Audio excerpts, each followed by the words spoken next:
Hi friends, welcome to Kiran reviews YouTube channel. ముందుగా ఈ వీడియోకి లైక్ చేయండి. ఈరోజైతే ఇక సూర్య బెయిల్ మీద బయటకు వచ్చాడు. కాబట్టి ఇక సూర్య కార్లో ఆ మత్తు పదార్థాలు పెట్టింది ఎవరనేది తెలుసుకుని ఇంటరిగేషన్లో ఆనంది ఉందని ముందుగానే తెలుసుకున్న ఊర్వశి అయితే ఆనంది ప్రాణాలను తీయాలనుకుంటుంది. ఇక ఆనంది ప్రాణాలను చాపాడి చైతన్య ఊర్వశికి ఎలా బుద్ధి చెప్పబోతున్నాడు? అసలు ఆనంది ప్రాణాలను ఎలా తీయబోతుంది ఊర్వశి?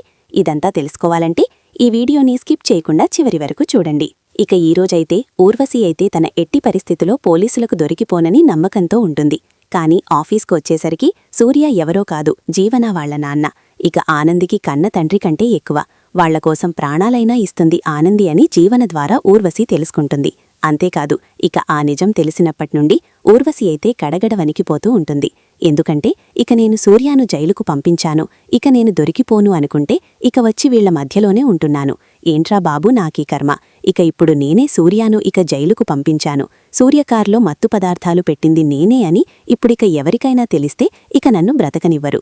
ఇక అందులో ఇక ఈ ఫ్యామిలీస్ మధ్యనే నేనున్నాను, వీళ్లందరికీ సూర్యం చుట్టమవుతాడు అని చెప్పి టెన్షన్ పడుతూ ఉంటుంది.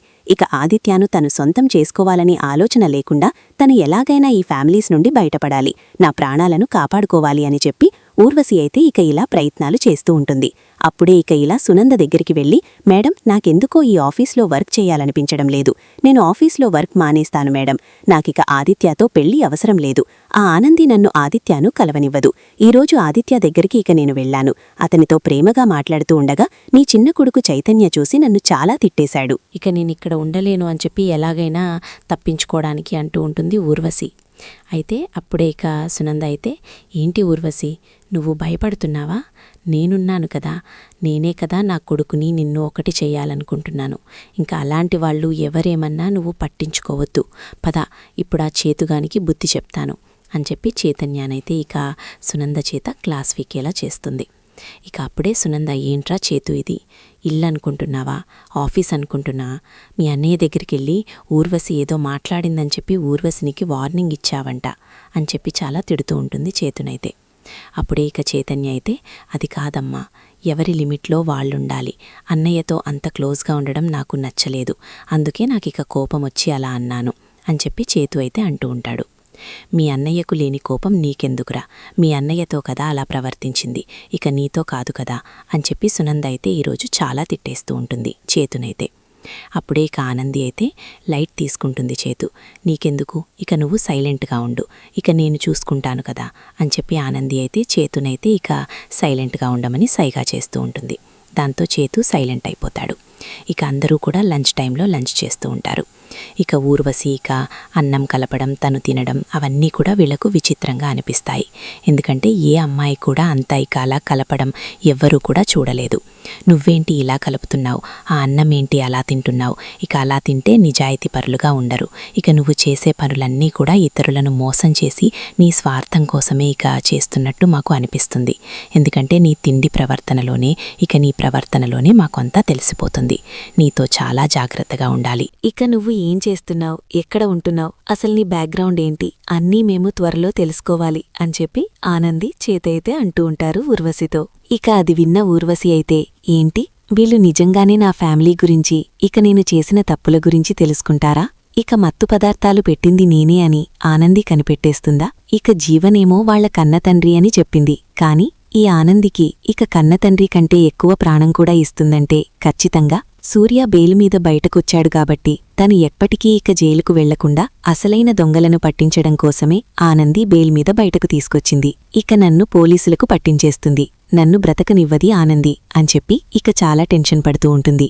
ఏదో ఒకటి చెయ్యకపోతే ఈ ఆనందితో నేను బ్రతకలేను అని చెప్పి ఇక ఊర్వశి అయితే ఒక నిర్ణయం తీసుకుంటుంది. ఇక ఇలా తన మనసులో అనుకుంటూ ఉంటుంది, ఆఫీస్లోనే ఇక దీన్ని వేసేయాలి, ఇక బయట దీన్ని పట్టుకోవడం చాలా కష్టం, బయటైనా దీని చుట్టూ ఎంతోమంది కాపలుంటారు, కాబట్టి ఇక నేను ఆఫీస్లో వర్క్ చేసుకుంటూ ఈ రోజు దీని పని పట్టాల్సిందే. సాయంత్రం ఆదిత్య, ఆనంది ఇద్దరూ కూడా పాలు తీసుకుంటారు కదా, ఇక పాలల్లో విషమిస్తే దీని పని అయిపోతుంది. ఇక ఆఫీస్ బాయ్ని ఇక తొందరగా ఇంటికి వెళ్ళిపోమంటాను, తను చేసే పని నేను చేస్తే ఈరోజు ఇక ఆనందిని లేకుండా చేస్తాను. లేకుంటే తెల్లవారితే ఇది నా గురించి నిజాలు బయటపెట్టి నా నిజస్వరూపం అందరికీ తెలిసేలా చేసి ఇక తన నాన్నను కాపాడడం కోసం నన్ను జైలుకు పంపిస్తుంది. ఇది బ్రతకకూడదు అని చెప్పి ఊర్వశి అయితే ఆనంది ప్రాణాలను తీయాలని ఇలా నిర్ణయం తీసుకుంటుంది. ఇక అందరూ కూడా ఆఫీస్ టైం అయిపోతుంది. ఆనంది, ఆదిత్య, ఇక ఆదిత్య పిఏ, ఊర్వశి, జీవన, చైతన్య ఇక వీళ్ళందరూ ఇక ఇంటివాళ్లు మాత్రమే ఆఫీస్లో ఉంటారు. మిగతా వర్క్ చేసుకునే వాళ్లందరూ టైం అయిందని చెప్పి వెళ్ళిపోతారు. అప్పుడే ఇక ఊర్వశి అయితే ఆఫీస్ బాయ్ దగ్గరికి వెళ్ళి నువ్వు కూడా వెళ్ళొచ్చు. ఈ రోజు ఇక నేను చూసుకుంటాను. ఈ ఇంట్లో వాళ్లందరికీ ఇక ఇప్పుడేం కావాలనేది అంతా నేను చూసుకుంటాను. ఇక కావలసింది ఆనందమేడానికి. ఆదిత్య సార్కి పాలే కదా నువ్విచ్చేది? సాయంత్రం నేనిస్తాను, నువ్వెళ్ళి బాయ్ అని చెప్పి ఆ ఆఫీస్ బాయ్నైతే పంపించేస్తుంది ఊర్వశి అయితే. అప్పుడే తానైతే సరే మేడం నేను వెళ్తున్నాను, ఇక వాళ్లకు టైంకు పాలివ్వండి, లేకుంటే మళ్ళీ కోప్పడతారు. ఇక నేను చెప్పకుండా వెళ్తున్నాను, నీమీద నమ్మకంతో నేను వెళ్తున్నాను అని చెప్పి ఆఫీస్ బాయ్ అయితే ఇక ఇంటికి వెళ్ళిపోతాడు. అప్పుడే ఇక బయటికి వెళ్ళి ఒక పాయిజన్ బాటిల్ తీసుకొని ఇక ఊర్వశి అయితే ఆనంద్ తాగబోయే పాలల్లో ఈ పాయిజన్ కలపాలి. ఇక ఆనంద్ ఈరోజు చచ్చిరుకుంటుంది, లేకుంటే నాకే కౌంటర్లిస్తుందా? ఇక నా నిజస్వరూపం బయటపెట్టి తన తండ్రిలాంటి సూర్యను కాపాడుకుంటుందా? ఈ ఊర్వశితో పెట్టుకుంటే ఎలా ఉంటుందో ఆనందికి చూపిస్తాను అని చెప్పి ఈరోజైతే ఇక ఇలా ప్లాన్లో ఉంటుంది ఊర్వశి అయితే. అప్పుడే చేతుకి అనుమానం వస్తూనే ఉంటుంది. అసలు అమ్మాయి ఊర్వశిని ఎందుకు ఇక ఆఫీస్కు తీసుకొచ్చింది? అన్నయ్యను ఊర్వశిని ఎందుకు దగ్గర చేస్తున్నాడని ఇక వచ్చినప్పనుండి ఇక చేతు శశికాంత్ అయితే ఊర్వశి మీద ఒక కంట కనిపెడుతూనే ఉంటారు. ఊర్వశిని అయితే ఈరోజు ఇక ఊర్వశి హడావిడి చూసి ఇక చేతు అయితే ఊర్వశినే గమనిస్తూ ఉంటాడు. బయటకి వెళ్ళిపోవటం, మళ్ళీ త్వరగా ఇక లోపలికి రావటం, తర్వాతకి ఆఫీస్ బాయ్ని వెళ్ళిపోమనడం, ఇక తన పని తను చేయడం అన్నీ కూడా గమనిస్తాడు. కాని తన వర్క్ తాను చేసుకుంటూనే గమనిస్తాడు. ఏం జరుగుతుందో చూద్దాం. ఇక ఏదైనా జరగకూడంది జరిగితే అది ఖచ్చితంగా ఈ ఊర్వశి పనే అయ్యుంటుంది. ఇక ఊర్వశి తొందర చూస్తే ఏమో చెయ్యబోతుంది అనిపిస్తుంది. కాని అది చేసేదాకా అది ఏం చేస్తుంది అనేది అర్థం కావట్లేదు అని చెప్పి చేతు అయితే ఇలా ఓ కంట కనిపెడుతూ ఉంటాడు. ఇక ఆఫీస్ బాయ్ చేసినట్టే ఇక పాలు రెడీ చేసి ఇక ఆనంది తాగబోయే పాల గ్లాస్లోనైతే ఆ పాయిజన్ కలిపిస్తుంది. ఆదిత్య గ్లాస్లో కలపదు. ఇక ఇలా రోజులాగే ఆఫీస్ బాయ్లాగే ఇద్దరికీ కూడా పాలు ఇచ్చేస్తుంది. అప్పుడే ఇక ఆనంది, ఆదిత్యత కళ్ళు మూసుకొని ఆ పాలు తాగిస్తారు. తర్వాత కొద్దిసేపైన తర్వాత ఆనందికి అదోలా అనిపిస్తూ ఉంటుంది. ఏంటి, మిల్క్ తాగినప్పణ్నుండి ఇక నాకు తల తిరుగుతున్నట్టు అనిపిస్తుంది. ఏదో అయిపోతుంది. అసలు ఇందులో ఏమైనా కలుపుంటారా? అసలు ఈరోజు ఊర్వశి ఎందుకిచ్చింది? మిల్కు ఆఫీస్ బాయ్ ఎక్కడికి వెళ్లాడు అని చెప్పి ఆనంది అయితే ఇక ఇలా ఆలోచిస్తూ ఉంటుంది. ఇంతలోనే ఆనందికి తలనొప్పి ఎక్కువవడం, వాంతలొచ్చినట్టు ఇలా ఇక అదోలా అనిపిస్తుంది. ఇక ఆదిత్య దగ్గరికి వస్తుంది. ఆదిత్యగారు, నాకదోలా అనిపిస్తుంది, మీకేమైనా అనిపిస్తుందా? మిల్క్ తాగినప్పట్నుండి ఇక నాకు స్పృహ కోల్పోయినట్టు అనిపిస్తుందని చెప్తూ ఉంటుంది. దాంతో ఇక చాటుగా వీళ్ళ మాటలు వింటూ ఊర్వశి అయితే చాలా సంతోషిస్తూ ఉంటుంది. అంటే నా ప్లాన్ సక్సెస్ అయిందన్నమాట. ఇక ఆనంది ఆ పాలు తాగేసింది. మరికొద్దిసేపట్లో ఆనంది నోట్లో నుండి నురుగలు వచ్చి ఇక నురుగలు కక్కుతూ దాని ప్రాణాలను పోగొట్టుకుంటుంది. ఇక ఈ ఊర్వశి అంటే ఏంటో ఇక ఈరోజు తెలిసింది కదా అని చెప్పి మళ్ళీ ఏమీ తెలియనట్టు తన వరకు తాను చేసుకుంటూ ఉంటుంది ఊర్వశి అయితే. ఇంతలోనే ఇక ఆనంది పరిస్థితిని చూసి ఇక ఆదిత్య అయితే చేతుతో నానా అమ్మా అని అరుస్తూ ఉంటాడు. చైతన్య కూడా ఏంటన్నయ్యా ఏమైంది అని చెప్పి హడావిడిగా వస్తారు. ఏమోరా మీ వదినకు అదోలా అనిపిస్తుంది, తలనొప్పిగా ఉంది, వాంతనొచ్చినట్టు అనిపిస్తున్నాయని ఇక ఇలా మాట్లాడుతుందిరా.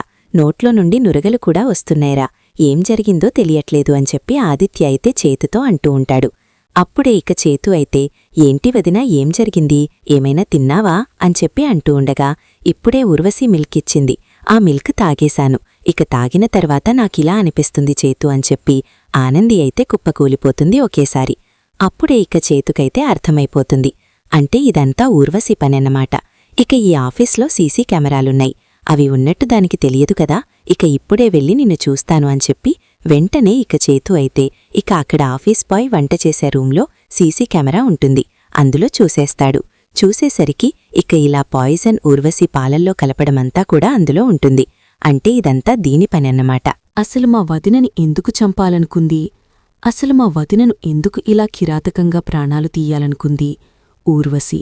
దీని సంగతి చెప్తాను అని చెప్పి నిజం తెలుసుకొని ఇక సీసీ కెమెరాలో ఉన్నది తన సెల్లో వీడియో తీసుకొని వెంటనే చేతు అయితే, అన్నయ్య, ముందుగా వదిన ప్రాణాలను కాపాడాలి. తర్వాత ఇదంతా ఎవరు చేశారు, ఎందుకు చేశారు అనేది తెలుసుకుందాం అని చెప్పి ఇక వెంటనే శశికాంతు, చైతన్య ఇక వీళ్ళందరూ కూడా ఆనందిని హాస్పిటల్లోకి తీసుకెళ్తారు. ఇక ఆనంది హాస్పిటల్లో ట్రీట్మెంట్ పొందుతూ ఉంటుంది. ఇక డాక్టర్లు అయితే, ఏమైంది, పాయిజన్ తీసుకోవడమేంటి, తనతో ఎవరైనా గొడవ పడ్డారా, కావాలని తీసుకుందా, లేకుంటే తెలియకుండా ఎవరైనా కలిపారా అని చెప్పి అంటూ ఉండగా, కావాలని తీసుకోలేదు సార్, తెలియకుండా కలిపారు. వాళ్ళెవరో కూడా మేము తెలుసుకున్నాం. కాని మా వదినకు ఎలాంటి ప్రమాదం లేదు కదా అని చెప్పి చేతు అడగడంతో తను మొత్తం కూడా పాయిజన్తో ఇక ఒళ్లంతా నిండిపోయింది. ఇక తను మొత్తం నరనరాలు కూడా పాయిజన్తో ఉన్నాయి. కాబట్టి తను ఇక బయటకు మొత్తం కక్కేయాలి. టైం పడుతుంది. తన పరిస్థితి ఎలా ఉంటుందనేది ఇప్పుడే మేము చెప్పలేము. తనకైతే ప్రమాదముందనే చెప్తాము. తను బ్రతుకుతుందని మాత్రం మీకు చెప్పలేము సార్ అని చెప్పి అంటూ ఉంటారు డాక్టర్లు అయితే ఆనంది గురించి. అది విన్న ఆదిత్య, చైతన్య అయితే ఒక్కసారిగా షాక్ అవుతారు. ఏంటి ఇది, ఇంత పెద్ద పాయిజన్ బాటిల్ ఎక్కడ్నుండి తీసుకొచ్చింది, ఇలా పవర్ఫుల్ పాయిజన్ తీసుకొచ్చింది? డాక్టర్లు కూడా విచిత్రంగా చూస్తున్నారు. ఇలాంటి పాయిజన్ ఎవరికి పడితే వాళ్లకు ఇవ్వరంటున్నారు. అసలు దీని బ్యాక్గ్రౌండ్ ఏంటి, దీనికి ఎందుకు ఇచ్చారు, అసలిది పాయిజన్ తీసుకొని ఇక వదినను ఎందుకు చంపాలనుకుంది అని చెప్పి వెంటనే ఇక ఆనందిని హాస్పిటల్లో చేర్చి ఇక నేరుగా ఇక చేతు అయితే ఆఫీస్లో ఉన్న ఊర్వశి దగ్గరికి వస్తాడు. ఊర్వశి అయితే ఇక్కడ ఇక జీవన అలేకతో ఎంజాయ్ చేస్తూ ఉంటుంది. చూశారా మీరు, చెయ్యలేని పని ఇన్నాళ్ళు ఇక నేను చేశాను. ఇక ఇన్నాళ్ళు మీరు ఆనందిని ఇలాంటి దెబ్బ కొట్టారా? లేదు కదా. ఈరోజు చూడు, ఇక నేను దాన్ని చావు దెబ్బ కొట్టాను. దీంతో దాని ప్రాణాలు పోయినట్టే. ఇక అది ఎప్పటికీ మనకు కనిపించదు. నేను హ్యాపీగా ఆదిత్యకు భార్యనవుతాను, జీవనాకు తోటికోడలనవుతాను, సునందాకు కోడలవుతానని మురుస్తూ ఉంటుంది. అప్పుడే ఇక అలికేతి ఏంటి, ఆనందిని చంపేసి నువ్వు ఆదిత్యకు భార్య అవుతావా మరి, నేనేమవుతాను అని చెప్పి అలికేతి సీరియస్ అవుతుంది. అప్పుడే ఇక ఆ జీవన అయితే పక్కకు తీసుకెళ్లి ఊర్వశికి చెప్తూ ఉంటుంది. ఏంటే ఇక నువ్వు అలా మాట్లాడుతున్నావు, ఇక అది ఇక ఆదిత్య ఎక్స్ గర్ల్ ఫ్రెండ్, ఆదిత్యను కావానని కోరుకుంది, కాబట్టి దానికి కూడా నిజం తెలియకూడదు. నువ్వు ఆదిత్యను పెళ్లి చేసుకుంటున్నావని, నువ్వు పెళ్లి చేసుకునేదాకా ఎవరికీ చెప్పొద్దని అత్తయ్య చెప్పింది కదా, మళ్ళీ ఎందుకు నోరు జారావు?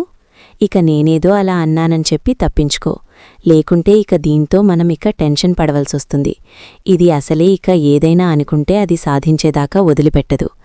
అలికేతి మనం చాలా జాగ్రత్తగా ఉండాలి ఊర్వశి అని చెప్పి ఇక ఇలా జీవన అయితే అంటూ ఉంటుంది ఊర్వశితో. అప్పుడే ఊర్వశి అయితే, అసలు ఏం జరుగుతుందో నాకేమర్థం కావట్లేదు జీవన, అసలు నేను ఎందుకు ఈ ఆఫీస్లో అడుగుపెట్టానో, ఎందుకు ఇదంతా చేస్తున్నానో నాది నాకే అర్థం కావట్లేదు అని చెప్పి చాలా చిరాకు పడుతూ ఉంటుంది. ఇంతలోనే చేతు వస్తాడు. ఇక చేతు అయితే చాలా కోపంగా, ఎక్కడా ఆ ఊర్వశి ఎక్కడా అని చెప్పి అరుస్తూ ఉంటాడు. ఇంతలోనే అలికి అయితే, ఊర్వశి, జీవన అక్కడికి వెళ్లారు. చేతు, ఏమైంది, ఊర్వశి మీద అంత కోపంగా ఉన్నావేంటి, ఆనందికి ఎలా ఉంది, అవుట్ ఆఫ్ డేంజర్ అని చెప్పారా అని చెప్పి అంటూ ఉండగా, లేదు అలిక్య, ఆ వదినకు చాలా డేంజర్గా ఉంది, దానంతటికీ కారణం ఈ ఊర్వశి. ఆఫీస్ బాయ్ని ఇంటికి పంపించి ఈ ఊర్వశి ఇక్కడ ఇలా ఆఫీస్ బాయ్ బదులుగా పాలు తీసుకుని వచ్చి వదినకిచ్చింది కదా, ఇక పాలల్లో విషం కలిపింది. అదే వదిన తాగి వదిన ప్రాణాల మీదకే తెచ్చుకుంది. దీన్ని వదిలిపెట్టకూడదు, ఎక్కడా అని చెప్పి ఊర్వశి, జీవన మాట్లాడుకుంటూ ఉండగా అక్కడికి వెళ్లి ఊర్వశి జుట్టు పట్టుకుని, ఎంత ధైర్యమే నీకు, ఎందుకే మా వదినని ఇలా చేయాలనుకున్నావు, అసలు మా వదిన నీకేమన్యాయం చేసింది అని చెప్పి చేతు అయితే ఇలా ఇక ఊర్వశి చెంప పగలగొట్టి జుట్టు పట్టుకుని లాక్కుని వస్తూ ఉంటాడు. పదవే, నీ గురించి ఇప్పుడే అన్నయ్యకు చెప్పి నీ అంతా తెలుస్తాను. నువ్వు ముందుగా అసలు మా వదిలను ఎందుకు చంపాలనుకున్నావో చెప్తావా, లేకుంటే ఇప్పుడే పోలీసులకు ఫోన్ చేసి నిన్ను పట్టించేస్తాం. ఇక నువ్వెందుకు చంపాలనుకుంటున్నావో తెలుస్తేనే ఇక నిన్ను వదిలిపెడతాను అని చెప్పి అంటూ ఉంటాడు చేతు అయితే. దాంతో ఇక జీవన కూడా షాక్లో ఉంటుంది. ఏంటి, ఎందుకు చంపాలనుకున్నావు, నిజంగానే ఆదిత్యను దక్కించుకోవడం కోసమేనా, లేకుంటే వేరే కారణాలేమైనా ఉన్నాయా అని చెప్పి జీవన కూడా ఊర్వశిని అడుగుతూ ఉంటుంది. అప్పుడే ఇక ఊర్వశి అయితే, ఇక వేరే కారణముంది జీవన. ఇక మీ తండ్రి సూర్యను జైలుకు పంపించడానికి కారణం నేనే. ఇక రోజూ మీ నాన్న కార్లో ఆ మత్తు పదార్థాలు పెట్టింది నేనే. ఎలాగైనా ఆనంది నా నిజస్వరూపం బయటపెడుతుందని నేనిక ఆనందిని ఇలా చెయ్యాలనుకున్నాను. అంతేకాదు, ఆదిత్యని పెళ్లి చేసుకోవడానికి ఇటిక నేను జైలుకు వెళ్లకుండా ఉండాలంటే ఆనంది నా గురించి నిజం తెలుసుకోకూడదు కదా. అందుకే ఆనందినే లేకుండా చేస్తే ఇక ఎలాంటి నిజాలు ఎవ్వరికీ తెలియదు. నేను ఆది సంతోషంగా పెళ్లి చేసుకుని ఉండొచ్చని ఆనందిని శాశ్వతంగా లేకుండా చెయ్యాలనుకున్నాను అని చెప్పి ఊర్వశి అయితే ఇలా చెప్తూ ఉంటుంది. దాంతో ఇక చేతుకైతే చాలా కోపం వస్తుంది. ఇక నువ్వు తప్పు చేసి నువ్వు తప్పించుకోవడం కోసం మధ్యలో మా వదిన ప్రాణాలను తీయాలనుకుంటావా? ఎంత ధైర్యమే నీకు? ఇప్పుడే నేను పోలీసులకు ఫోన్ చేస్తాను. ఎలాగైనా నిన్ను పోలీస్ స్టేషన్లో పెట్టకపోతే నా పేరు చేతునే కాదు. ఈరోజు ఇక 2 కేసులు నీమీద. మత్తు పదార్థాలు పెట్టి సూర్యను అన్యాయంగా అరెస్ట్ చేయించావు, అది నువ్వే. అంతేకాదు, మా వదిన ప్రాణాలను తీయాలనుకున్న రాక్షసి కూడా నువ్వే. కాబట్టి డబుల్ కేసు పెట్టి నిన్ను ఇక ఎప్పటికీ జైల్లోనే ఉండేలా చేస్తాను అని చెప్పి వెంటనే ఇక ఇలా చేతుతో అయితే ఇలా ఊర్వశి నిజస్వరూపం తెలుసుకొని పోలీసులకు కాల్ చేస్తాడు. ఇక పోలీసులైతే సునంద ఆఫీస్కు వచ్చి కేడీ గార్మెంట్స్కు ఎక్కడా ఆ ఊర్వశి ఎక్కడా తప్పు చేసిన అమ్మాయి అని చెప్పి అడుగుతూ ఉంటారు. ఇంతలోనే సునంద, శశికాంతు, ఆదిత్య అందరూ కూడా ఆఫీస్లోకి చేరుతారు. ఏంట్రా చేతు, ఏమైంది? ఇక ఊర్వశిని పోలీసులకు పట్టించడమేంటి అని చెప్పి అడుగుతూ ఉండగా జరిగిందంతా చెప్తూ ఉంటాడు. చూడండి, ఇక ఆఫీస్ బాయ్ను బయటకు పంపించి వదిన ప్రాణాలను తీయాలనుకుంది. పాలల్లో విషమిచ్చి వదిన కాగేలా చేసింది. అంతేకాదు, మావయ్య అన్యాయంగా అరెస్ట్ కావడానికి కూడా ఇదే కారణమంట. మొన్న వదినే బేలుమీద ఇక మావయ్యను బయటకు తీసుకొచ్చింది. కాబట్టి బేలుమీద బయటకు వచ్చాడు కాబట్టి సరైన సాక్ష్యం సంపాదించి ఎప్పటికీ వాళ్ళ నాన్న బయటే ఉండేలా చేస్తానని ఆనంది మాట్లాడ్డం వినిందంట. ఇక విని ఎలాగైనా తన నిజస్వరూపం ఎక్కడ బయటపెట్టబోతుందో, ఇక తన నాన్నను కాపాడటం కోసం తనను ఎలా ఎక్కించబోతుందో అని భయపడి ఈ ఊర్వశి వదిన ప్రాణాల్లోనూ తీయాలనుకుండమ్మా. ఇక చూడండి, సరైన సాక్ష్యం కూడా నా దగ్గర ఉంది. ఇలాంటి ఊర్వశిని నువ్వు తీసుకొచ్చి అన్నయ్యకు భార్యని చెయ్యాలనుకున్నావు. అసలు నువ్వెలా ఆలోచిస్తున్నావో నాకేం అర్థం కావట్లేదు. ఎవరు పడితే వాళ్ళు పెళ్లి చేసుకోడానికి మేమైనా బొమ్మలమా అని చెప్పి అంటూ ఉంటాడు చేతు అయితే. అప్పుడే ఇక సునంద అయితే ముక్కుమీద వేలేసుకుంటుంది. నేను నా కొడుకు విషయంలో చాలా పెద్ద తప్పు చేశాను. ఇక ఎలాగైనా ఆనందిని, ఆదిత్యను విడగొట్టాలనే ఒక పంతంతోనే ఇక ఈ అమ్మాయి గురించి సరిగ్గా తెలుసుకోకుండా ఆదిత్యకు భార్యని చెయ్యాలనుకున్నాను. కాని ఈ అమ్మాయి ఇలాంటిదా? ఇక ఈ అమ్మాయి ఒక రౌడీ పిల్లలాంటిది. ఇలాంటి అమ్మాయి నా ఇంటి కోడలుగా వస్తే ఇక నా ఇంటి పరువు మొత్తం తీసేస్తుంది అని చెప్పి సునంద అయితే ఈరోజు ఊర్వశి నిజస్వరూపం చేతు ద్వారా తెలుసుకొని ఇక తన నిర్ణయం తప్పని ఇక ఇలా పశ్చాత్తాపపడుతూ ఉంటుంది. ఇక అసలు నిజాలు తెలుసుకొని ఇక చేతు కుటుంబం మొత్తం కూడా ఊర్వశిని పోలీసులకు పట్టించబోతున్నారు. ఇక ఊర్వశి జైలుకు వెళ్లబోతుంది. ఆనంది మరి ఇక ప్రమాదం నుండి బయటపడబోతుందా? మరి ఇక ఆనందికి ఎలాంటి ప్రమాదం లేదని డాక్టర్లు ఎప్పుడు చెప్పబోతున్నారు? సునంద ఇక ఆనందిని, ఆదిత్యను కలపబోతుందా ప్రమాదం నుండి బయటపడ్డ తర్వాత అనేది చూడాలి. ఇక ఈ విధంగానైతే జరగబోతుంది.